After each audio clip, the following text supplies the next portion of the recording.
Nah, soal nomor 1 ini tentang metode ilmiah ya. Ini kira-kira jawabannya apa, Nana? Ini Irwan mengambil air di danau di belakang sekolah.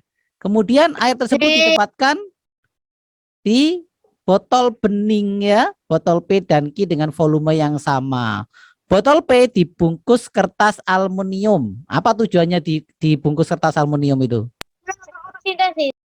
Ya, dia menghalangi adanya Cahaya. cahaya. Jadi di sini ada misalkan begitu ya, lalu ditutup dengan kertas aluminium foil. Nah, tujuannya di sini agar nanti cahaya itu terhalang. Nah, kalau cahaya terhalang berarti nanti akibatnya apa?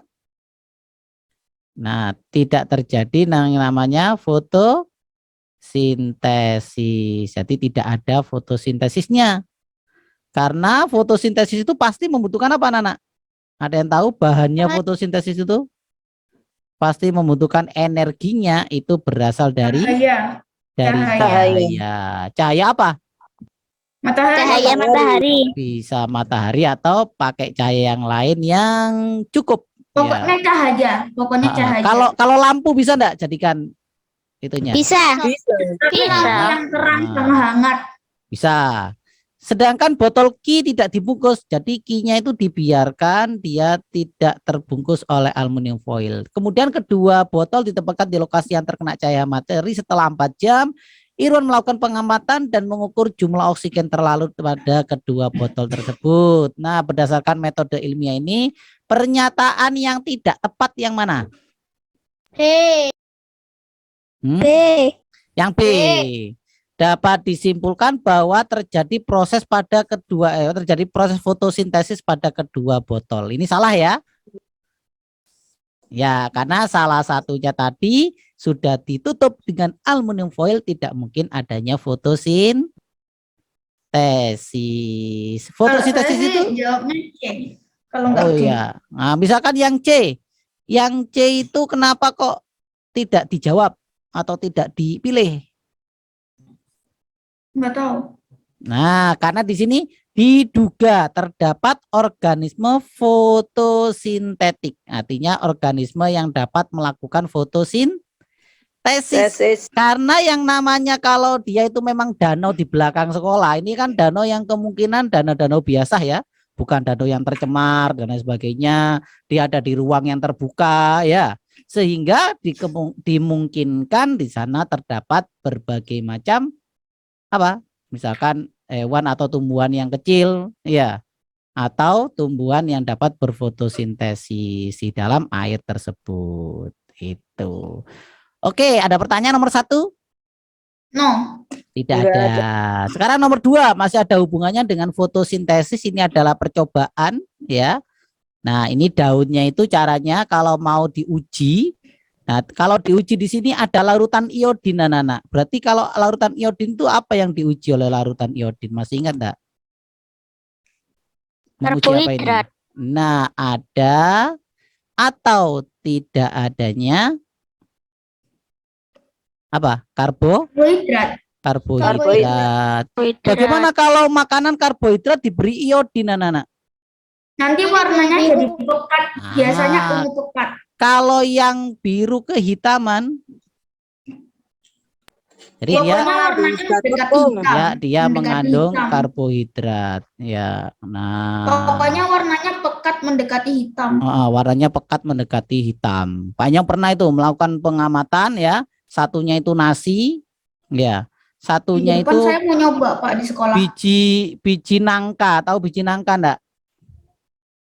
Tahu, itu biasanya di sini direbus Pak. Direbus. Kira-kira mana yang lebih pekat kehitamannya ini? Nasi atau biji nangka? Nasi, karena karbohidratnya banyak nasi. Nah, ternyata setelah panjang uji itu, biji nangka ini yang lebih pekat, anak-anak.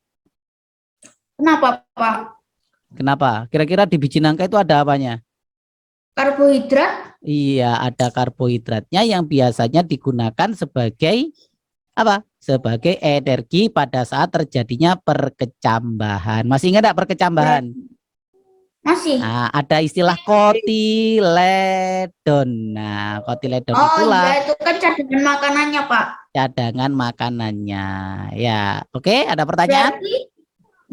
Berarti Nggak kalau ada. kita makan nasi, daripada makan nasi, mendingan makan biji nangka, lebih mengenyangkan. Iya, betul, lebih mengenyangkan. Tapi belum tentu perut yang tidak terbiasa akan nyaman ya.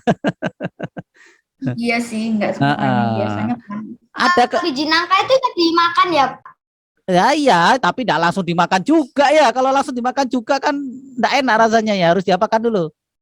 Didang, Harus Dimasak. direbus dulu dikukus. ya. Nah, dikukus atau direbus nanti dimakan. Harus Biasanya kalau dimasak dulu. orang dulu bisa dicampurkan ke Ya kamu mau kan sayuran makan biji nangka masih atau keras. juga boleh dicocolkan ke sambal ya, juga enak ya. Enak sekali. Baik, Lagian kita kamu mau makan biji nangka keras. kita lanjutkan. Pernyataan yang dapat dijadikan kesimpulan yang mana kira-kira? C. Hah? C. Yang C C. membuktikan bahwa proses fotosintesis itu menghasilkan amilum atau zat tepung. Ya, masih ingat ya? Pak yang ingatkan lagi, terjadi di mana sih fotosintesis itu? Stomata, Hah? daun. Di daun ya, di daun. Kalau lebih ditelisik lagi, di daun bagian apa? Stomata. Klorofil atau kloroplas. Kloroplas. Di kloroplas itu lebih di dalam lagi ada apa lagi? Klorofil. Ada apanya di sana itu? Yang bentuknya bulat ya, yang bentuknya ada keping-kepingan. Ya, masih ingat enggak? Enggak. Hah? Enggak. Ini namanya apa ini namanya? Nggak tahu gambarnya, Pak. Hah? Ada yang namanya grana, ada namanya stroma. Kalau ini terjadinya zat tepung ini anak-anak terjadi di mana ini? Terjadi di grana apa stroma? Kayaknya grana. Roma. Di stroma ya. Jadi bagian cairan yang di sekitar tilakoidnya ini ya. Nah, ini kalau ini disebut apa ini? Lempengan biji, lempeng-lempengan ini disebut apa? Mana, Pak? Yang ini, yang Nupris. hijau ini. Ya, namanya adalah grana ya. Di sini terjadinya apa? Dihasilkan apa ini? Kalau di grana ini, perubahan dari zat apa menjadi zat apa? Hah? Kan fotosintesis itu kan bahannya kan CO2 plus H2O, ya enggak? Menghasilkan C6H12O6 plus O2.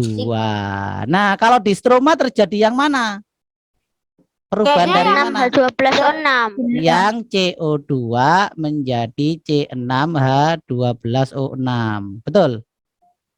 Iya. Iya. Kalau yang grana? H2O jadi O2. H2O menjadi O2. Lewat reaksi namanya reaksi apa ini? Reaksi Respirasi. terang. Yang ini reaksi Terang. reaksi gelap. Ya, nanti bisa dipelajari lagi nih. Ya, ada pertanyaan di sini? Enggak. Enggak ya. Nah, itu lebih dalam mengenai fotosintesis. Nah, nomor 3 sekarang. Peristiwa merambatnya cairan ke atas dalam pembuluh silim disebabkan daya kapilaritas yang terjadi karena apa kira-kira anak? Yang A. Coba kita akan kenal dulu apa itu kohesi, apa itu Gaya tarik adesi. menarik antara kohesi itu gaya tarik menarik antara partikel yang sama. Contohnya gaya tarik menarik antara partikel air. Kalau adesi Gaya tarik menarik molekul yang bagaimana? Molekul sama. sejenis atau yang sama. Kalau A, adesi A itu tidak, artinya berarti tarik menarik Jenis molekul yang yang berbeda jenis. sejenis. Nah, kira-kira ini kalau adanya air yang naik ya, air yang naik ke atas pohon, kira-kira itu hubungannya air dengan pohon kan ya? Air dengan pohon. Berarti sama apa beda? Beda. Beda, berarti adesi. Berarti di sini yang paling berperan apanya? adesi ya. Nah, jadi daya kohesinya cairan lebih kecil daripada daya adesinya. Jadi jawabannya yang A. Begitu anak-anak ya. Pernah lihat air ditaruh di beberapa apa tabung yang berukuran kecil tapi berbeda-beda? Pernah. Pernah ya. Nah, semakin kecil semakin bagaimana permukaannya? Semakin tinggi airnya. Nah, semakin tinggi airnya. Coba kita lihat ini ya. Gambar. Sebentar. Tapi kalau raksa itu kebalikannya. Kalau raksa kebalikannya ya. Nah. Ya, seperti ini. Sebentar. Nah, ya.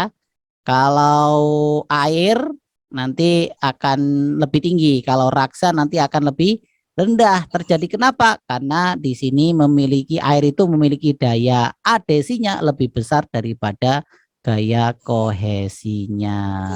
Sedangkan kalau air raksa itu kebalikannya.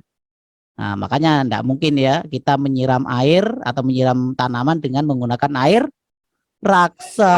Apa yang terjadi kira-kira? Tanamannya mati. Ya, tanamannya mati ya.